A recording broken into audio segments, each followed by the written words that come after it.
کہ نبی سے جو ہے بیگانہ اسے دل سے جدا کر دے، پدر مادر برادر جان و مال ان پر فدا کر دے۔ میں درجہ اولیٰ کی مشہور و معروف کتاب علم نحو کی میر سید شریف جرجانی صاحب کی نحو میر لے کر کے حاضر ہوا ہوں۔ یعنی میں آپ کو انشاءاللہ نحو میر شروع کراؤں گا، اور نحو میر شروع کرانے سے پہلے میں چند اہم باتیں اسی سے متعلق پہلے آپ کو بتاؤں گا۔ دیکھیے، سب سے پہلی بات تو یہ ہے کہ آپ لوگ جو نحو میر پڑھنے جا رہے ہیں تو آپ کے پاس کتاب بھی ہونا چاہیے نحو میر۔ کتاب کے ساتھ ساتھ ایک کاپی اور ایک قلم بھی ہونا چاہیے، تاکہ موقع و موقع جو آپ کو لکھوایا جائے، جو باتیں لکھنے کی ہیں وہ آپ اس کو نوٹ کر لیں۔ تو امید کرتا ہوں آپ لوگ کتاب کاپی قلم لے کے بیٹھے ہوں گے۔ تو چلیے میں آپ کو دو اہم باتیں آج بتاؤں گا۔ پہلی تو یہ ہے کہ جیسا کہ آپ کو معلوم ہے کہ ہمارے مدارس اسلامیہ کی ابتدا شوال المکرم کے مہینے میں ہوتی ہے اور شعبان المعظم کو اختتام پر پہنچ جاتی ہے۔ میں آج بتاؤں گا آپ کو کہ ہم لوگ شوال المکرم کے مہینے میں اپنی تعلیم کی ابتدا کیوں کرتے ہیں، یعنی مدارس اسلامیہ کا افتتاح، مدارس اسلامیہ جو کھلتے ہیں وہ شوال المکرم کے مہینے میں کیوں کھلتے ہیں، میں اس کی وجہ بتاؤں گا۔ ایسا ہی کچھ سوال ہم نے اپنے استاد السید جزیر العرفانی الثقافی صاحب قبلہ سے کیا تھا، تو حضرت نے مجھے جو جواب دیے تھے میں وہ جواب آپ کے سامنے حاضر کرنا چاہتا ہوں۔ دیکھیے، باتیں تو بہت ساری مجھے معلوم تھی، لیکن یہ بات مجھے بہت اچھے سے یاد رہی۔ اس کی وجہ کیا ہے کہ یہ میں نے اپنی کاپی میں نوٹ کر لی تھی۔ تو میں امید کرتا ہوں جو یہ باتیں آپ کو بتاؤں گا آپ بھی اسے اپنی کاپی میں نوٹ کر لیں، تاکہ وہ لمبی عمر تک آپ کے پاس قائم رہیں۔ تو شوال المکرم کے مہینے میں ہم جو تعلیم کی ابتدا کرتے ہیں وہ کیوں کرتے ہیں، اس کی دو وجہ ہیں۔ کتنی وجہ ہے؟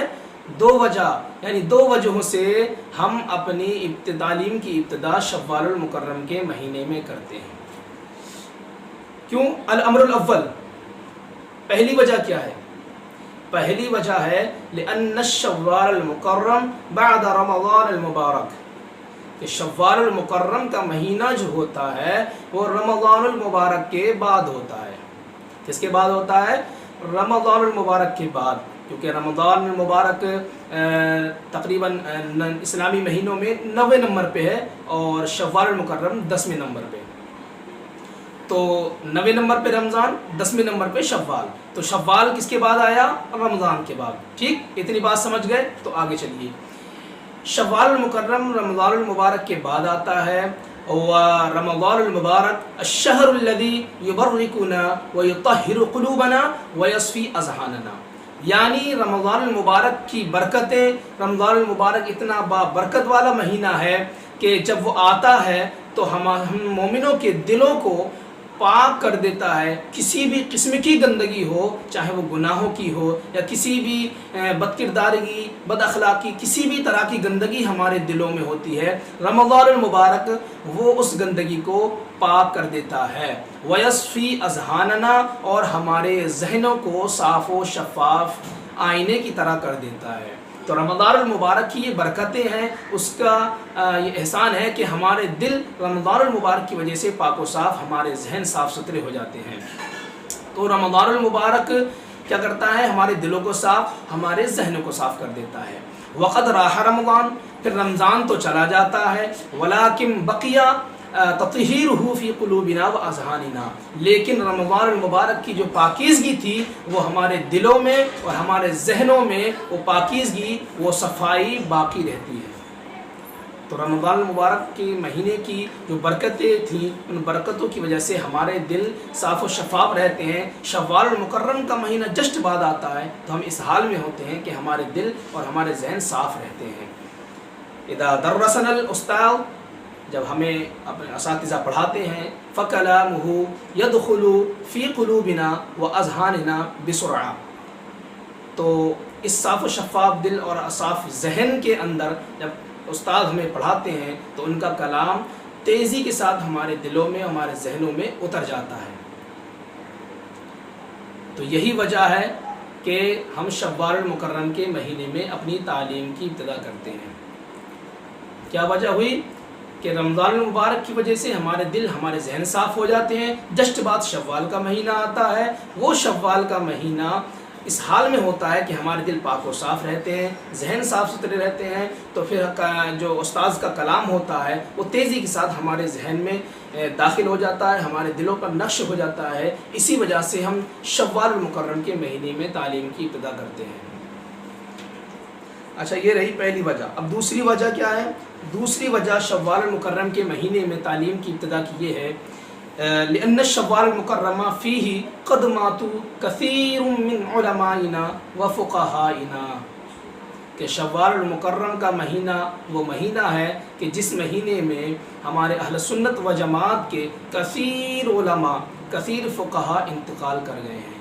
یعنی اکثر علماء و فقہا کی تاریخ وصال اسی شوال کے مہینے میں ہے، اور ان میں اکثر مصنفین حضرات بھی ہیں، درس نظامی کی کتب کے مصنفین، کتب فقہ کے مصنفین، اکثر مصنفین کی تاریخ وصال بھی شوال کے مہینے میں ہے۔ تو ہم شوال کے مہینے میں تعلیم کی ابتدا کرتے ہیں اس وجہ سے تاکہ ان کی کتابیں پڑھیں، ان کو ایصال ثواب پہنچے، اور ہم ان کے لیے دعائے خیر بھی کریں کہ جنہوں نے ہمیں اتنا سہارا دیا تعلیم حاصل کرنے کے لیے، اور ان کا فیضان ہم پر جاری و ساری رہے، یہ دعا کریں۔ اس وجہ سے ہم شوال المکرم کے مہینے میں تعلیم کی ابتدا کرتے ہیں۔ یہ دو وجہ ہوئی شوال کے مہینے میں تعلیم کی ابتدا کرنے کی۔ اب آئیے دوسری جو اہم بات تھی آج جو میں بتانے والا تھا، وہ دوسری اہم بات یہ ہے کہ ہم جو کتاب شروع کرنے جا رہے ہیں اس کا نام ہے نحو میر، وہ علم نحو کی کتاب ہے، ٹھیک ہے۔ تو اب کوئی بھی کتاب شروع کرنے سے پہلے 10 چیزوں کا جاننا ضروری ہوتا ہے۔ اب چونکہ ہم بھی نحو میر شروع کرنے جا رہے ہیں نا، تو نحو میر شروع کرنے جا رہے ہیں، وہ بھی ایک کتاب ہے، تو ہر کتاب کو جاننے سے، ہر کتاب کو شروع کرنے سے پہلے 10 باتوں کا، 10 چیزوں کا جاننا ضروری ہوتا ہے۔ نحو میر بھی ایک کتاب ہم شروع کرنے جا رہے ہیں، تو اس سے پہلے بھی 10 باتوں کا جاننا ضروری ہوگا۔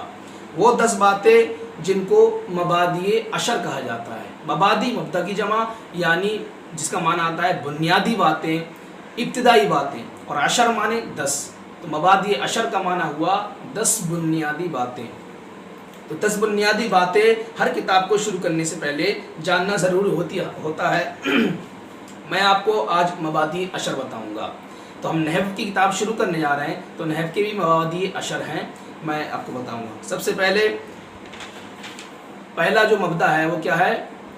اسم الفن، یعنی جو فن، جو علم ہم شروع کرنے جا رہے ہیں، اس فن کا، اس علم کا ہمیں نام معلوم ہونا ضروری ہے، ورنہ کوئی پوچھے گا کہ کیا پڑھنے جا رہے ہو تو آپ نہیں بتا پاؤ گے۔ اس لیے جو فن پڑھنے جا رہے ہیں، جو علم پڑھنے جا رہے ہیں، اس علم کا نام معلوم ہونا چاہیے۔ تو اب ہم جو نحو پڑھنے جا رہے ہیں، اس کا جو علم پڑھنے جا رہے ہیں، اس کا نام کیا ہے؟ علم نحو، اور اس کا اطلاق 5 معنوں پر ہوتا ہے۔ نحو کا اطلاق کتنے معنوں پر ہوتا ہے؟ 5 معنوں پر۔ یہ باتیں میں بتا رہا ہوں، یہ باتیں لکھنے کی ہیں، آپ اسے نوٹ کر لیجئے۔ مبادئ عشر نوٹ کر لیجئے، اس میں سے پہلا مبدا اسم الفن، یعنی فن کا اور علم کا نام۔ تو یہ علم کا نام کیا ہے؟ علم نحو۔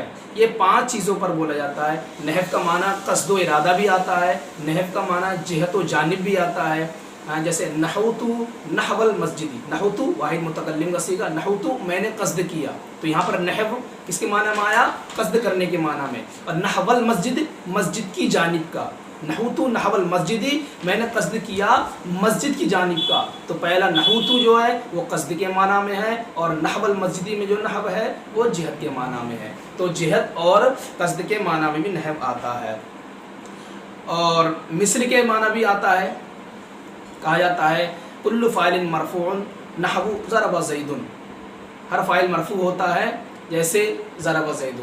تو نحو یہ مثل کے معنی میں آتا ہے، ای مثل نحو زید۔ اچھا، اور یہ قسم کے معنی بھی آتا ہے نحو، جیسے کہا جاتا ہے علی ھذا الشیء علی 4 انحاء، کہ یہ شے 4 قسموں پر مشتمل ہے۔ تو انحاء ای اقسام، قسموں پر۔ اور مقدار کے معنی میں بھی آتا ہے، مقدار کے معنی میں آتا ہے. جیسے عندی نحو الفن، میرے پاس 1000 کی مقدار ہے. تو یہ کتنے معنوں کے لیے ہوا نحو؟ قصد و ارادہ، جانب جہت 2 ہو گئے، مثل 3، قسم 4، اور 5واں کیا ہے؟ مقدار، 5واں مقدار. تو یہ 5 معنوں کے لیے نحو آتا ہے.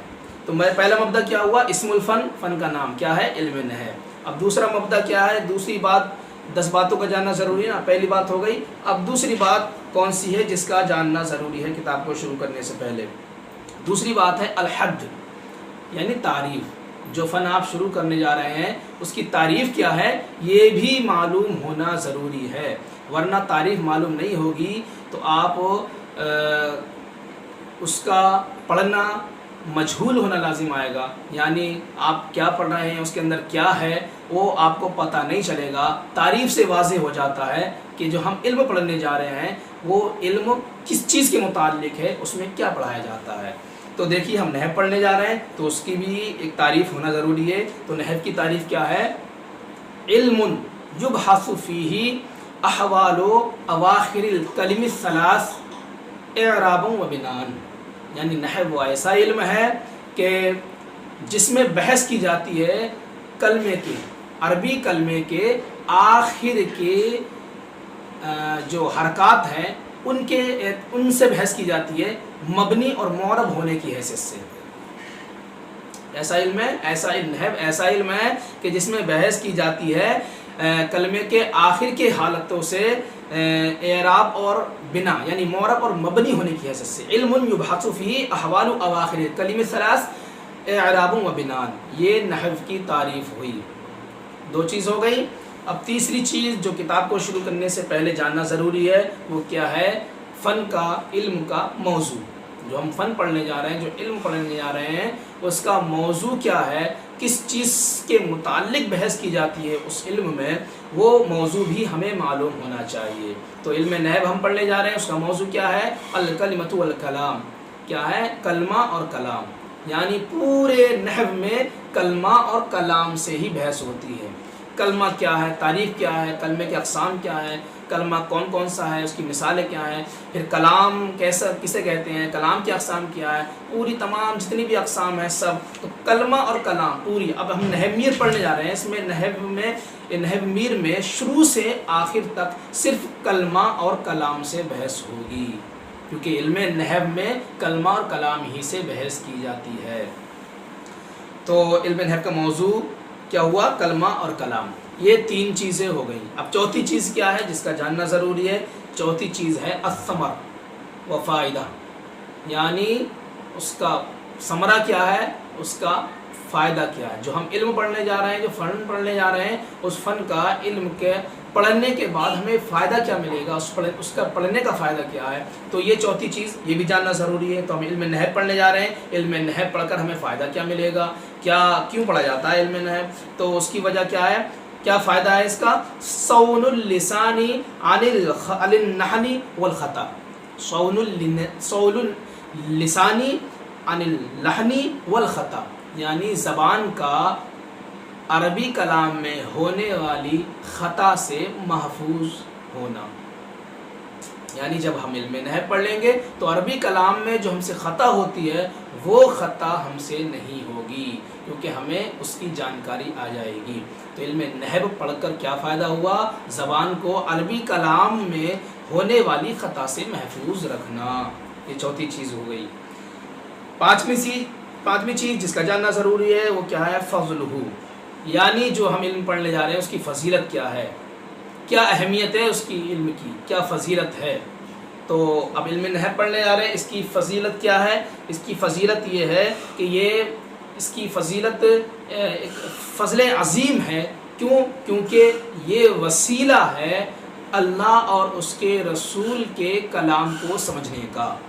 نحو پڑھ کے ہم عربی کلام سمجھتے ہیں، اور اللہ اور رسول کا کلام، یہ اللہ کا کلام یعنی کلام اللہ یہ بھی عربی زبان میں ہے، اور رسول کا کلام یعنی احادیث مبارکہ یہ بھی عربی کلام ہے. تو ہم اللہ اور اس کے رسول کے اقوال کو